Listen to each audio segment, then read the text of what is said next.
Diálogos Pereiranos 3.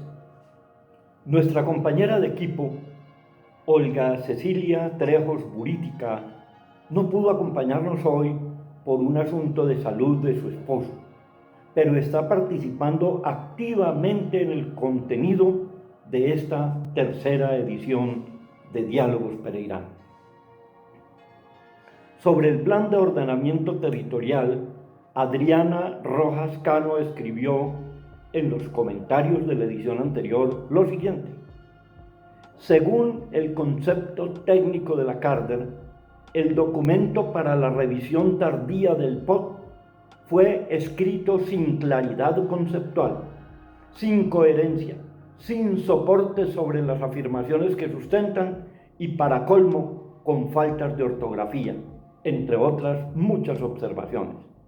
En síntesis, el monumento a la mediocridad, muestra de una administración vergonzosa que no debemos admitir y mucho menos permitir que se repita.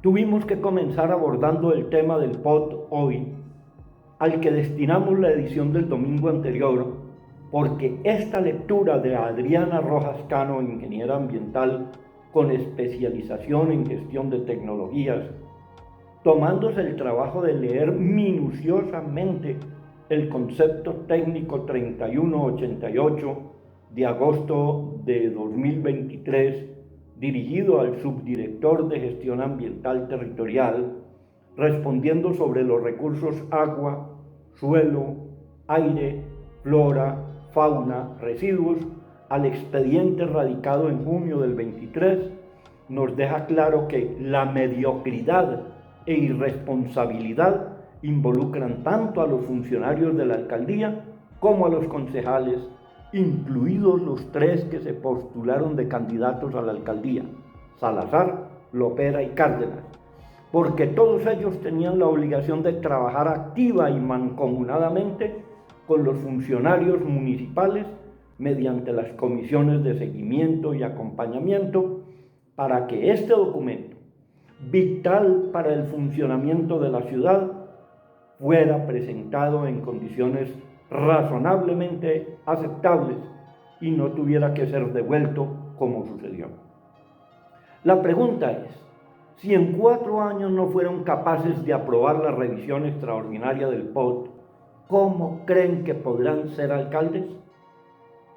Si el objetivo principal del proceso de ordenamiento territorial es garantizar el uso racional del suelo, tanto urbano como rural, buscando mejorar la calidad de vida de los ciudadanos, es aquí donde se encuentra con la finalidad de la política de hoy y los líderes actuales.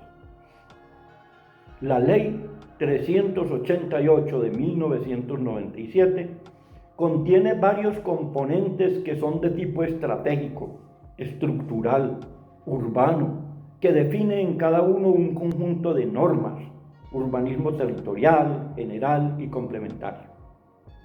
El componente urbano del POT contiene normas y decisiones para la gestión del desarrollo, así como el uso y la gestión del suelo urbano y expansión urbana, con su clara afectación hacia las áreas rurales.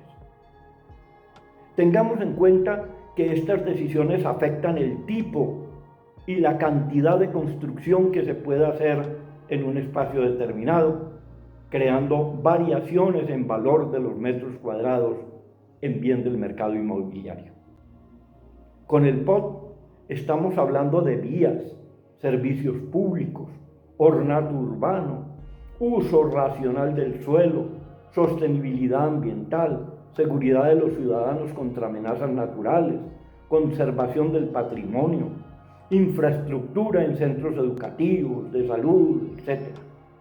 Si el estudio, presentación y aprobación del POT se llegara a demorar otros 4 años más, ¿cuándo podríamos entonces hablar de un desarrollo real para Pereira, con un crecimiento urbano organizado y bien planificado, con una afectación mínima al área rural, protegiendo la producción agrícola de manera equilibrada y con respeto a la comunidad y al medio ambiente? No quisiéramos pensar que la demora resulten siendo dilaciones intencionales en la aprobación del POT para favorecer ciertos sectores del mercado inmobiliario, aunque somos testigos de cómo se ha elevado el valor del metro cuadrado de tierra, de los apartamentos y de las áreas construidas. Además de no haber hecho efectivas las misiones de seguimiento y acompañamiento para que el POT no fuera entregado con errores, desaciertos, descuidos e inexactitudes, el Concejo de Pereira termina penosamente su periodo de 4 años con los planes maestros engavetados: movilidad, ornato y arborización, parques, espacio público, control físico, cultura, infraestructura, que se transformaron en las cenicientas del municipio. A propósito de estos puntos, convertidos en las cenicientas, tratémoslos un poco. Innegable que en materia de movilidad, Pereira ha perdido el rumbo, y que no me vengan a decir que ese problema se debe a que se desplomó el puente de la Alambrada. Admito que incidió en la movilidad, pero ya este era problema serio antes de eso. Y en el Consejo Municipal no se han oído voces capaces de inducir a un cambio de rumbo en esa materia. Particularmente, dejando claro a Autopistas del Café que los concejales no son momias inactivas, sino seres empoderados de su ciudad y por lo tanto dolientes en nombre de toda la ciudadanía. En ornato, arborización, parques, espacio público, no hay nada que hablar. Una ciudad que ofrece a sus habitantes tan poquito espacio público por habitante, cuando la normativa de Naciones Unidas establece 15 metros cuadrados, Pereira está en menos de 3 metros cuadrados por habitante. No es un buen lugar para vivir. Señores concejales que se pasaron 4 años sin darse cuenta cómo están las veraneras del lago, porque no saben que hay que regarlas, fertilizarlas, podarlas, no ellos, sino hacer la gestión para que sí se cumpla. Cuando hablamos de infraestructura, tenemos que remontarnos al comienzo de este siglo, cuando se realizó la última gran intervención urbanística, Ciudad Victoria, obra gerenciada por Marta Alzate, actual candidata a la alcaldía de Pereira, ejecutada en el gobierno de Marta Elena Bedoya. De ahí en adelante, frustraciones, engaños como la glorieta de Corales, es lo que nos han dejado estas últimas administraciones.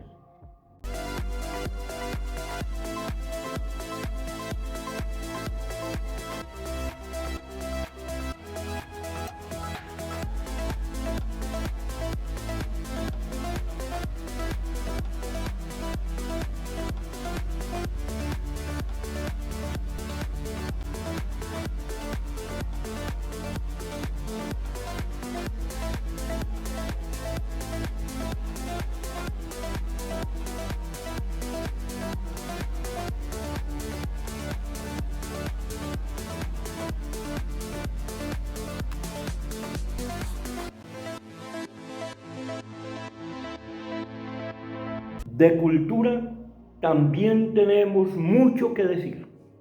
Desde la Veeduría Ciudadana Aeropuerto Matecaña, libramos las batallas para conseguir que el concesionario del aeropuerto OPAN CSS pague las estampillas y los impuestos por cuenta del contrato de concesión que originalmente ascendían a 10.000 millones destinados a la cultura y a el adulto mayor.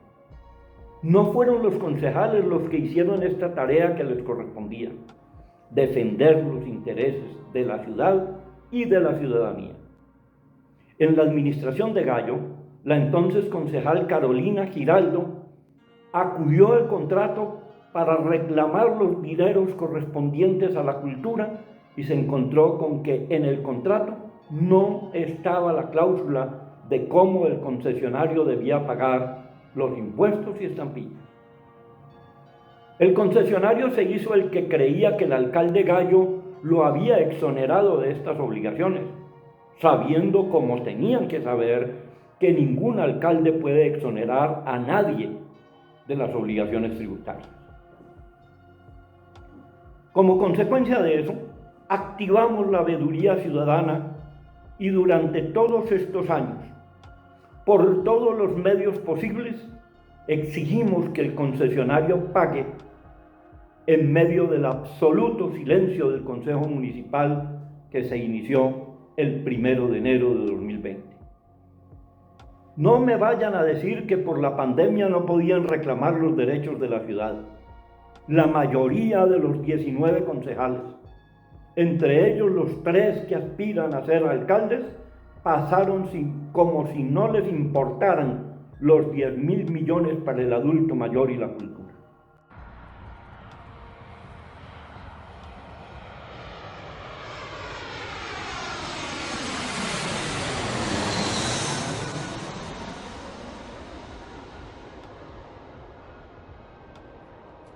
En lo rural, les comentábamos en la edición anterior que fuimos 2 veces al Consejo de Pereira, una en mayo del 2020 para tratar sobre seguridad alimentaria, un grave riesgo que se cierne sobre Pereira por el abandono al que se ha sometido el campo pereirano. A esta sesión asistieron todos los concejales, escucharon, se supone que entendieron, pero no hicieron absolutamente nada para conseguir que mejore la situación del agro. Creo que esto es un asunto muy importante en este momento. Apenas el 6% de toda la superficie rural de Pereira está destinado a especies que no sean café, maíz, aguacate, plátano y naranja. O sea, la seguridad alimentaria totalmente desprotegida. Estamos al borde no de que termine la pandemia, sino de que comience la hambruna. Y Pereira, una ciudad con el 95% de superficie rural, está en una situación extremadamente vulnerable. En noviembre de 2022, convocada también por la concejal verde Nancy Henao, a la que no asistió ninguno de los concejales, en un acto de indiferencia y de desprecio por la ruralidad pereirana. No obstante, lo que acabo de decirles, uno de esos 3 concejales promovidos a candidatos a la alcaldía, ahora hace campaña diciendo que va a cuidar el campo. ¿Qué entenderá él por cuidar el campo? Después de 3 años y medio, cuando el Consejo de Pereira discutía el Plan de Desarrollo 2020-2023, el 27 de mayo de 2020, presenté una exposición en sesión ordinaria de la corporación, resaltando que estamos a las puertas de una hambruna si no se hacen los ajustes esenciales de seguridad alimentaria, y aludí al profundo estado de abandono en el que se encuentra el campo pereirano. Pero los oídos sordos de los concejales condujeron a que no se haga nada, y aquí está el resultado inobjetable de su desidia: negligencia. Los cultivos en Pereira han decrecido sistemáticamente. Véalo en este gráfico.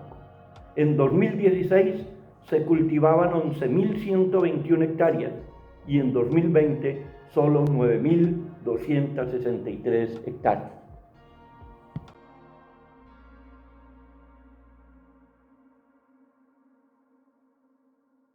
¿Qué decir de un grave y progresivo problema urbano? Alumbrado público. Pregúntense ustedes, una ciudad que le están dejando caer casi que en la más penosa situación de oscuridad, algo que debieron resolver con gestión y presión desde el Consejo. ¿Qué podemos esperar?